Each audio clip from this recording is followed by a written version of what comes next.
Minato Namikaze QB Chakra Mode. Isa nga ito sa mga bagay na gumulat sa atin doon sa 4th grade Shinobi War, na kung titignan at pagmamasdan din napakaangas nga, dahil nga sa bukod na mabilis na si Minato sa physical at gamit din ng Hiraishin, dinagdagan pa nga ng KCM na magpapalakas at magpapaangas pa nga sa kanyang mga abilidad. So dyan nga sa bagay na yan, yung KCM o QB Chakra Mode or Kurama Chakra Mode, ang tanong, papaano nga bang natutunan ni Minato ang bagay na yan? Dahil nga kung babalikan, si Naruto, natutunan niya ang KCM o QB Chakra Mode nung labanan niya nga si Kurama. At nang magawa niya at magtagumpay siyang makakuha ng kapirasong chakra nito. So doon niya natutunan yung QB Chakra Mode version 1. Version 1 yon mga boy, dahil kapirasong chakra ni Kurama pa lang ang nagagamit doon ni Naruto. So ayun nga yung way na ginawa ni Naruto para ma-access niya ang Kurama Chakra Mode o QB Chakra Mode. Ngayon, pagdating naman kay Minato, papaano niya nga ba nagawa ang bagay na ito? Kasi magulat ka na ng instant KCM. Biglang umilaw mga pare ko.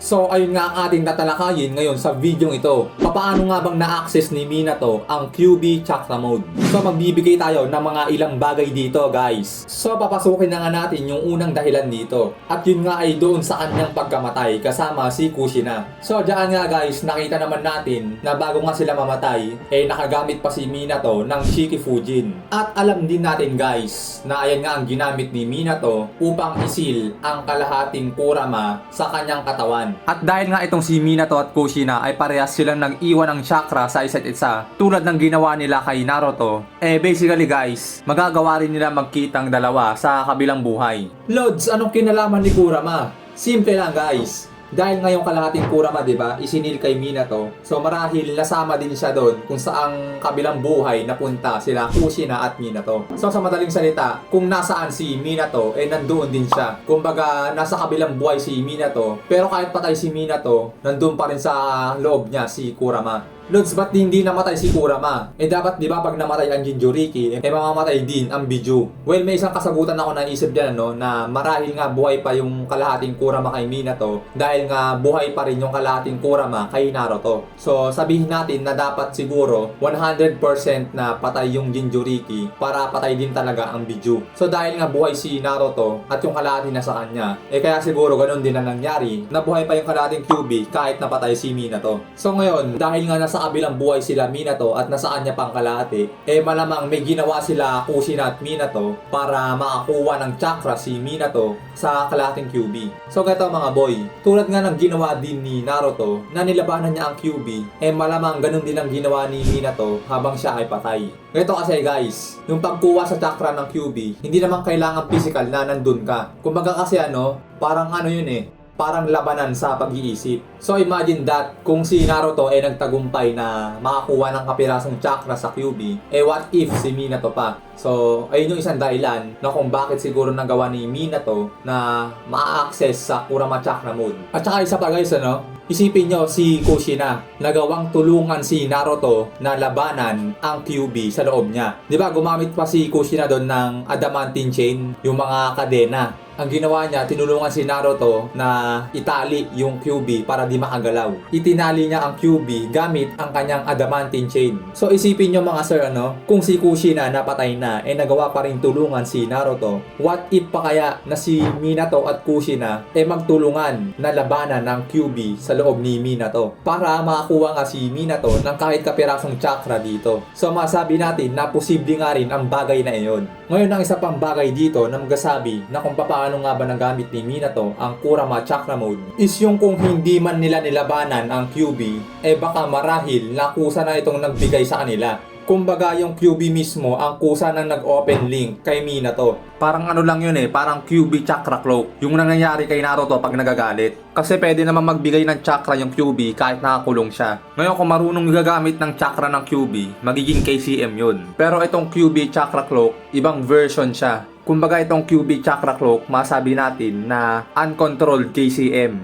Ngayon, isa sa dahilan doon, kusa na rin binigay ni mismo ng QB yung kanyang chakra kahit nakakulong siya. Kasi alam niyang hindi nga magamit ni Minato yon. Kasi siguro naisip ng QB kahit naman makakuha siya ng chakra sa akin, hindi niya rin naman magamit ito. Kasi nga, bangkay si Minato. Ano yon, nag-KCM tapos nasa kabaong. Magulat ka lang, biglang umilaw, di ba? Kaya din siguro nung mabuhay na si Minato sa Edo Tensei, doon niya lang din nagamit ang KCM. Ngayon, ang isa pang bagay dito, kung hindi man nag-open link ang QB kay Minato, marahil na baka si Minato naman yung nag-open mismo. Kumbaga si Minato na mismo ang nagbukas ng kulungan ng QB na nasa kanya. Di ba may kulungan sila doon tulad nung ginawa niya kay Naruto? Yung gate na yon may sealing technique. Yun yung 8 trigram sealing style. Tulad din yung kay Naruto. So meron din gano'n si Minato, di ba? Yung isil niya si Kurama sa kanya. Kaya marahil siguro si Minato na ang nagbukas ng gate na yon, yung kulungan na yon. Kasi nga useless din. Kahit isara niya yon o ilak, hindi rin naman magagamit yung KCM o yung chakra ng QB dahil patay nga siya. Kaya siguro nung nabuhay lang siya, doon niya na nagamit yung chakra ng QB. Kaya kung papansinin nyo guys, titignan at pagmamasdan, tulad na kay Naruto, nung mawala na sa kulungan si Kurama at matanggal na ang gate dito,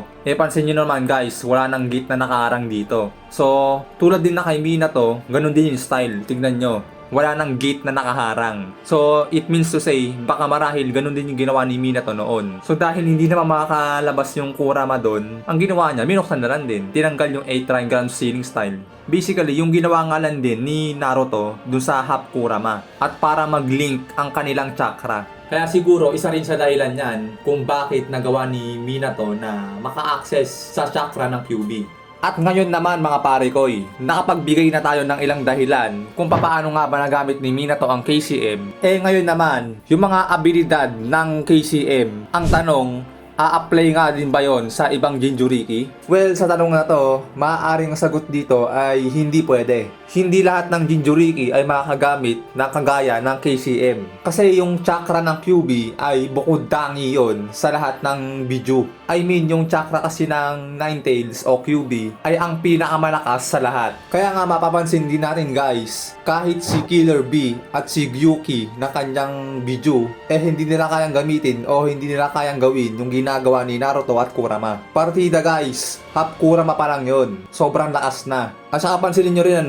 yung ibang Biju tulad ni Killer B, hanggang Biju chakra cloak lang sila. Ayan, yung pulang chakra na nanggagaling sa Biju na lumalabas sa Jinchuriki. Although nakaka-up naman ng skills, nadadagdagan yung lakas nila, nadadagdagan yung bilis. Pero ibang-iba pa rin talaga yung KCM o QB chakra mode na natatangi nga lang sa QB. So, ganun nga din kaangas ang KCM o QB chakra mode. Ngayon naman, balik tayo sa main topic na kung paano nga ba nagamit ni Minato ang KCM. So, doon sa tatlong binanggit natin guys na mga possible way na kung paano nagamit ni Minato ang QB, sa tingin nyo, ano ang pinakamalapit na dahilan doon? Yung unang dahilan ba na nilabanan ng QB sa loob niya at tinulungan siya ni Kushina? Tulad ng ginawa ni Kushina na pagtulong kay Naruto? Or ang pangalawang dahilan na kusa nang nag-open link o kusa nang nagbigay ng chakra ang QB dahil naisip naman siguro ng QB na hindi yun magagamit ni Minato dahil nga patay siya. Or yung pangatlong dahilan na baka si Minato na mismo ang nagbukas ng kulungan ng QB or yung gate nito dahil hindi rin naman ito makakawala sa kadahilan ng siya nga ay patay. At sa gayong paraan magawa nilang makapag-link ng chakra sa isa't isa. So sa tatlong dahilan na yon mga sir, ano yung naisip nyo na pinakamalapit o possible way na ginawa nga ni Minato? Or kung wala nga dun sa mga sinabi natin o binanggit natin, ano naman yung naisip nyong paraan o possible way na ginawa ni Minato upang maka-access ng Kurama Chakra Mode? Paki-comment lang dyan sa ating comment section mga sir at nang malaman ko rin kung ano nga ba yung mga bagay na naisip nyo. So hanggang dyan nga ang ating talakayan sa oras na ito. Kung nagustuhan nyo ang ating video, paki-like na rin guys. At huwag nyo kalimutan na mag-subscribe sa ating channel. Maraming salamat, sana'y nag-enjoy kayo. Tayo'y nagpapaalam.